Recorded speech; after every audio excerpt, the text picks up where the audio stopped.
Welcome to Newsday, reporting live from Singapore. I'm Karishma Vaswani. The headlines. The US president lays out a forceful defense of his nation's withdrawal from Afghanistan, ending America's longest war. We succeeded in what we set out to do in Afghanistan over a decade ago. Then we stayed for another decade. It was time to end this war. American uniforms, American weapons, but Taliban fighters. These are the spoils of a war that was America's longest military mission. Now it has ended in the worst of ways, and it will live long in memory, here in Afghanistan, in America, and far beyond. Rescue operations continue in Louisiana as Hurricane Ida brings life-threatening floods. Millions of people remain without power.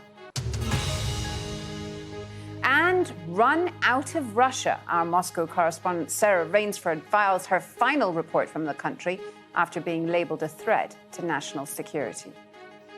At a time when Russia is increasingly seeing enemies all around, it really feels like I've now been added to the list. Live from our studio in Singapore. This is BBC News. It's Newsday.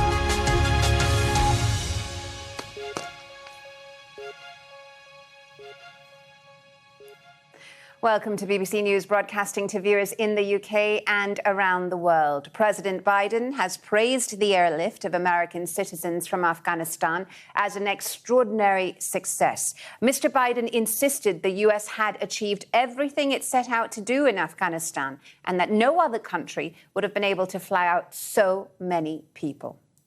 We succeeded in what we set out to do in Afghanistan over a decade ago. Then we stayed for another decade. It was time to end this war. This is a new world. The terror threat has metastasized across the world, well beyond Afghanistan. We're left with a simple decision. Either follow through on the commitment made by the last administration and leave Afghanistan, or say we weren't leaving and commit another tens of thousands more troops going back to war. That was the choice, the real choice. So how is the president's assertion that staying longer wasn't an option being viewed domestically? Here's our North America correspondent, Peter Bowes. To a large extent, President Biden, perhaps in stronger terms, perhaps with more emotion, he repeated what he had said several weeks ago in terms of his reasoning behind the decision to leave on August the 31st. He said he didn't want to extend the forever war. We knew that that was his policy. He also said that he didn't want to extend the forever exit. And that is more pertinent to what's been happening over recent weeks. And that's where he's been getting a lot of criticism and is continuing to get a lot of criticism, whereas he sees what's happened, especially the evacuation process, more than 123,000 people, as a success. There are others that believe that the whole evacuation process, as we saw it, wasn't necessary had it been planned in a different way. So this was a defiant president, but he was defensive, also laying the blame to some extent at the Afghan forces, the forces that the US have armed and trained over recent years, saying that he believed, and he clearly thinks that many others believed as well, would hang on for much longer against the Taliban. That didn't happen. Also laying the blame at his predecessor, Donald Trump, for doing a deal with the Taliban.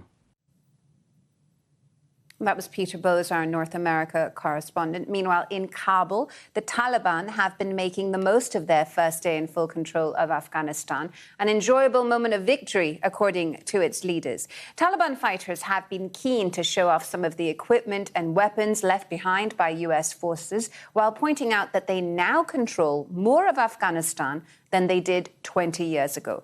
The Taliban are claiming they've won independence, but there are hugely challenging problems facing Afghanistan and the Taliban leadership in particular as they try to establish some kind of stable government. Our chief international correspondent Lise Doucette and cameraman Robbie Wright sent this report from Kabul. American uniforms, American guns. But these are Taliban special forces. Badri Unit 313. They're in charge at Kabul airport. Our message to the Americans is they should not have any plans to attack Muslims again. Our message to all Afghans is we're going to protect them. Surreal to enter what was a US hub. Whiteboards from a moment in time, just days before Kabul fell, when US soldiers plotted an orderly pull-out. This is what they left behind. Hangars full of helicopters, even Black Hawks. All disabled, destroyed, so the Taliban can't use them. The best of American military hardware, the best of its generals, were part of its longest war. And now it has ended in the worst of ways, and it will live long in memory, here in Afghanistan, in America, and far beyond. Today, an airfield flooded with fighters. Their first urgent task, repairing the runways so commercial airlines can fly again. As you can see, these infidels destroyed the entire airport. They haven't left any machinery in good repair. We had a team ready to fix this mess ever since we came to Kabul. Now that the Americans have left, we are ready to clean it up. All flights have stopped, but Afghans still keep trying to get in, to find a way out of this country. Taliban guards turn them away.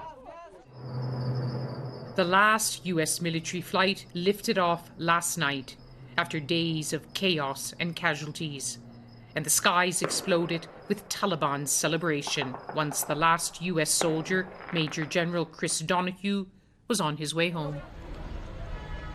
Today, when we drive through the streets of Kabul, the city seems much the same, until we get to the banks. To the queues stretching all the way down the street. Most banks are shut, most don't have any money. Some people have stood here for days, wondering if they can withstand this for long. I should build a future, I should study, so definitely if the situations are like that, that you should stay for 1 week just to take 10,000 Afghani, $100 from a bank, so it's not possible to live here. A country turned upside down and inside out. An old order suddenly ripped away. A new one suddenly started, in chaos and uncertainty.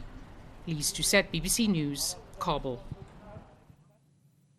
Well, we can speak now to David Rothkopf, US author, political commentator, and a former senior government official. He joins me now from New York. Great to have you on Newsday, David. I'm going to start by that address from President Biden, very defiant, possibly defensive as well, saying that he believed that staying longer wasn't an option.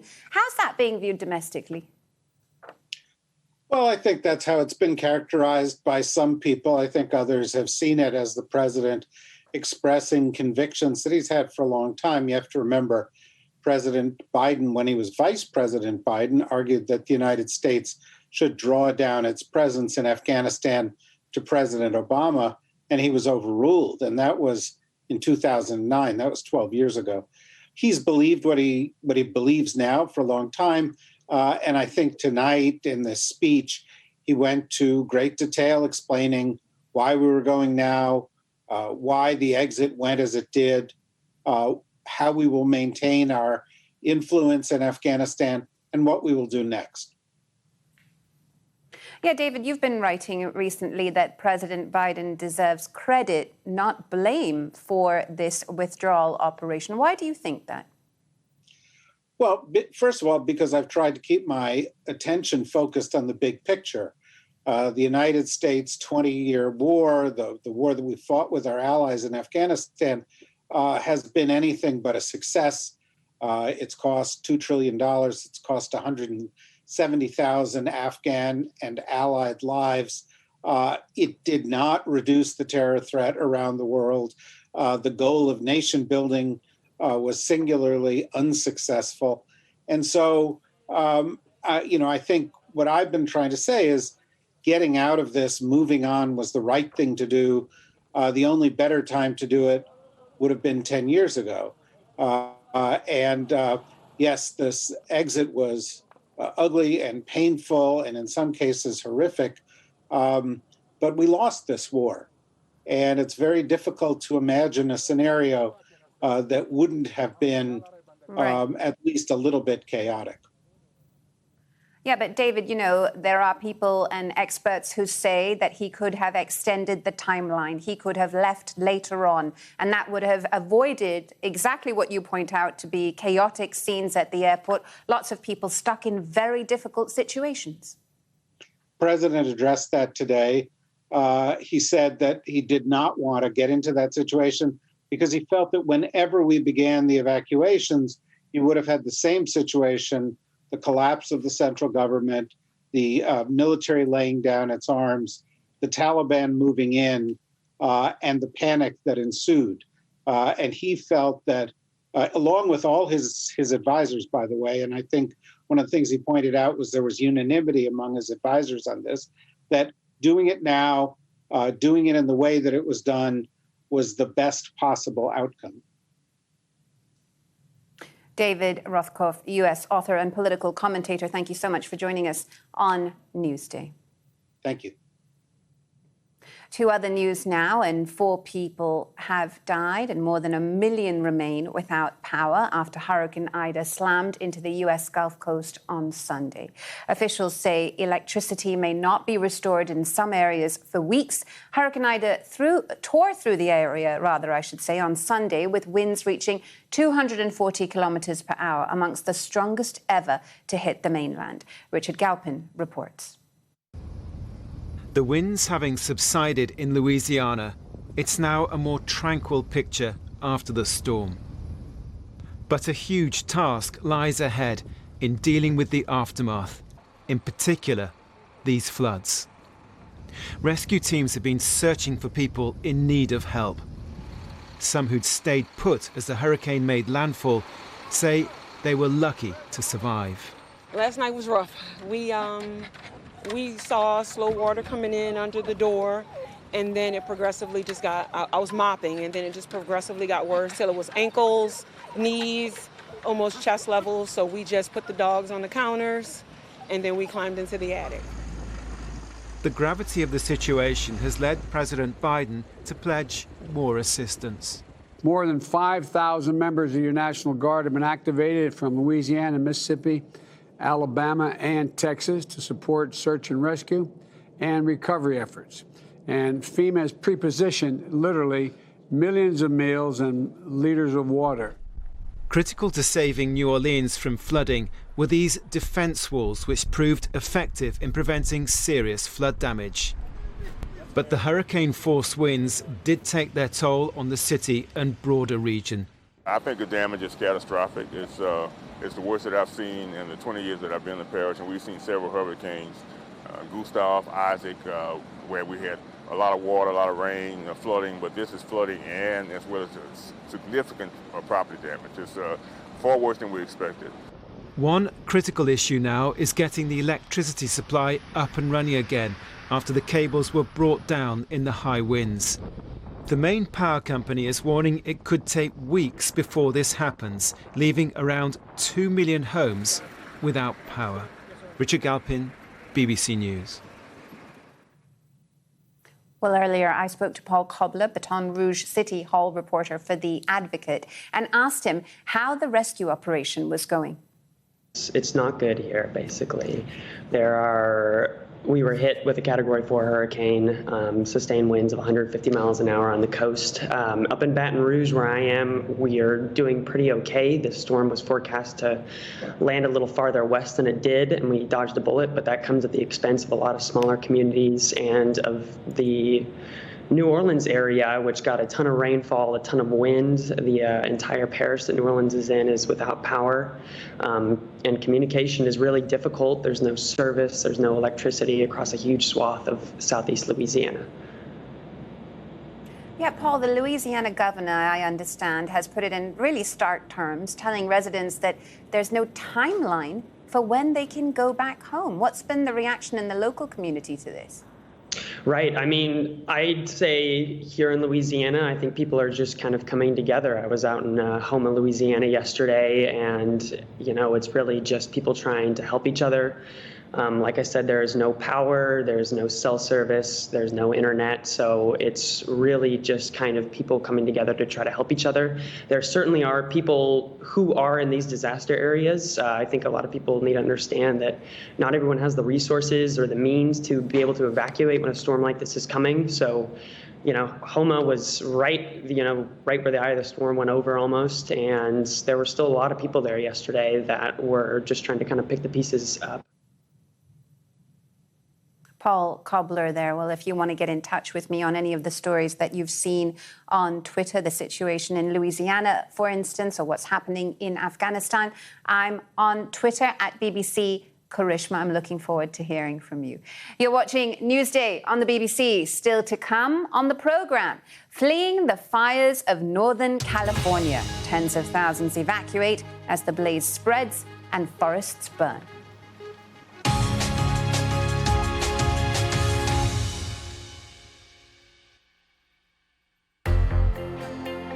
She received the Nobel Peace Prize for her work with the poor and the dying in India's slums. The head of the Catholic Church said Mother Teresa was a wonderful example of how to help people in need. We have to identify the bodies, then arrange the coffins and take them back home. Parents are waiting and wives are waiting. So. Hostages appeared, some carried, some running, trying to escape the nightmare behind them.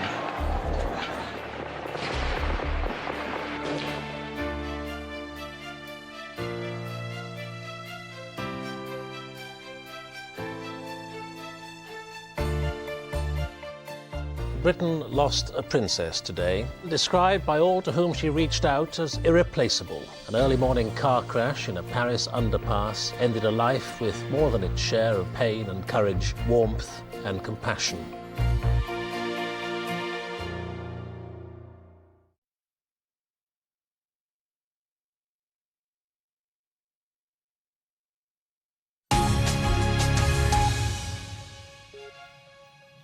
This is Newsday on the BBC. I'm Karishma Vaswani in Singapore. Our headlines. President Biden has described the U.S. evacuation mission from Afghanistan as an extraordinary success the day after the end of America's 20-year presence in the country.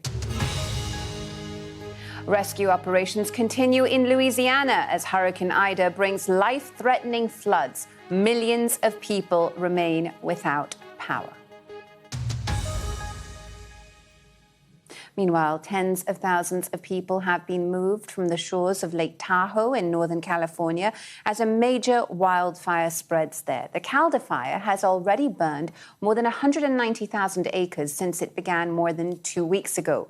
Authorities have closed all 18 national forests in California to protect the public. Our correspondent James Clayton has more.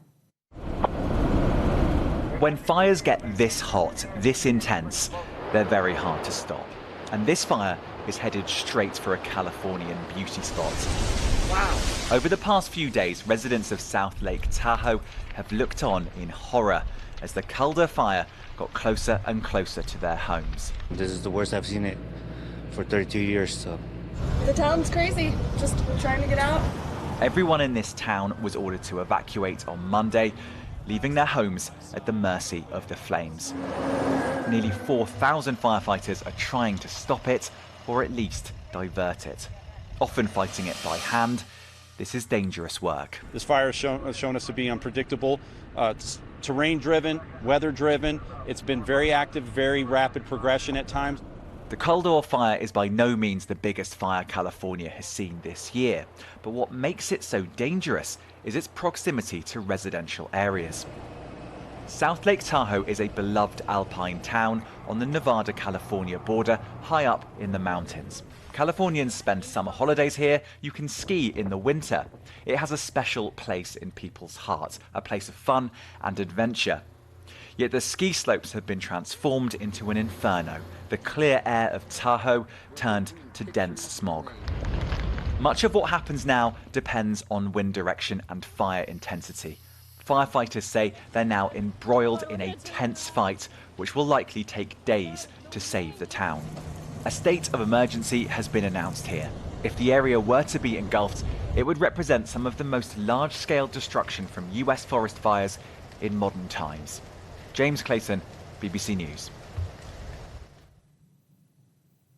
Well, let's take a look at some of the other stories in the headlines today. South Korea's parliament has passed a bill that's designed to prevent tech companies from abusing their market dominance. The new law stops companies like Apple and Google from forcing app developers to use payment systems run by those companies. This new law is thought to be the first of its kind in any country. The European Commission says 70% of adults in the European Union have been given a complete course of vaccinations against coronavirus. The Commission's head, Ursula von der Leyen, called it a great success. But the figures hide wide disparities within the EU. In Bulgaria, just 20% of adults have been vaccinated. The trial of the woman who was once the youngest self-made female billionaire is underway in the US. Elizabeth Holmes faces up to 20 years in prison if found guilty of fraud relating to her defunct blood testing company. Holmes's $9 billion firm, Theranos, collapsed in 2018 after falsely claiming its technology could discover cancer and diabetes by testing a few drops of blood.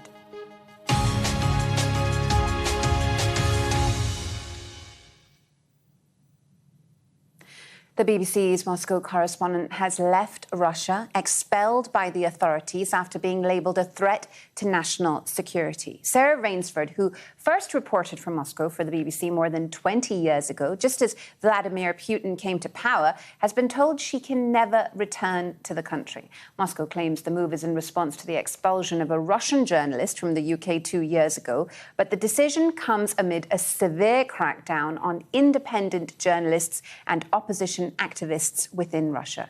Here's Sarah's report. This was the moment I discovered I was being expelled from Russia.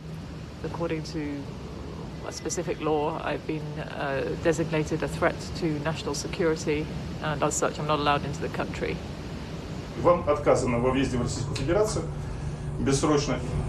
Pulled aside at passport control, I was told the FSB security service had banned me for life. I recorded the conversation. Я журналист. Это опасная профессия. Я знаю. Мы, соответственно, все информацию по вам уточним. I was returning from Belarus, where I'd confronted Alexander Lukashenko on the mass repression and torture of peaceful protesters. His loyal supporters rounded on me in a coordinated attack.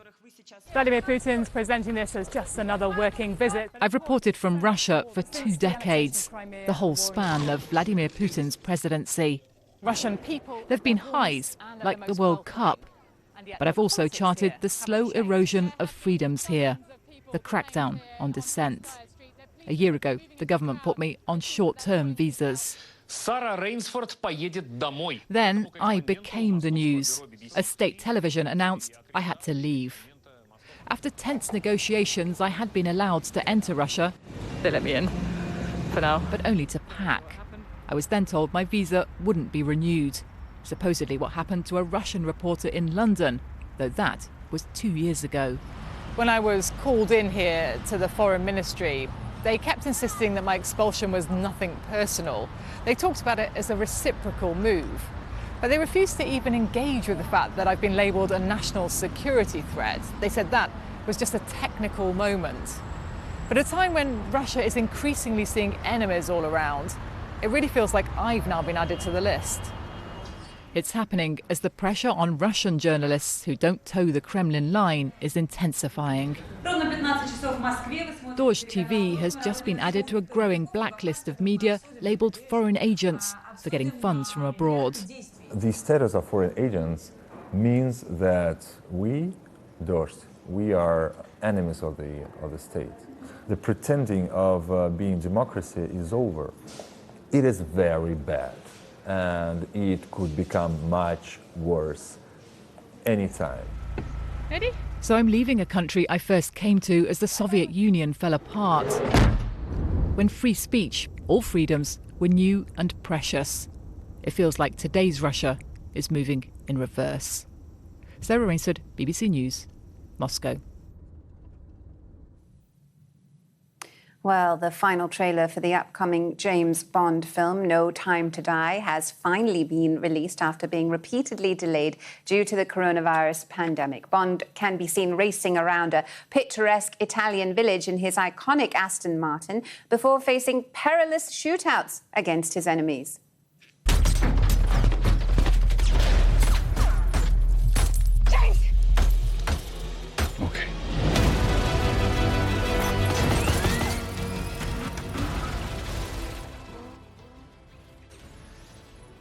With plenty of action, the trailer shows actor Daniel Craig's Bond on a mission that will change everything. Daniel Craig's final outing as 007 is now scheduled for general release in October. I'm really looking forward to watching that film. That's all that we have time for on Newsday. Thanks so much for joining us. I'm Karishma Viswani.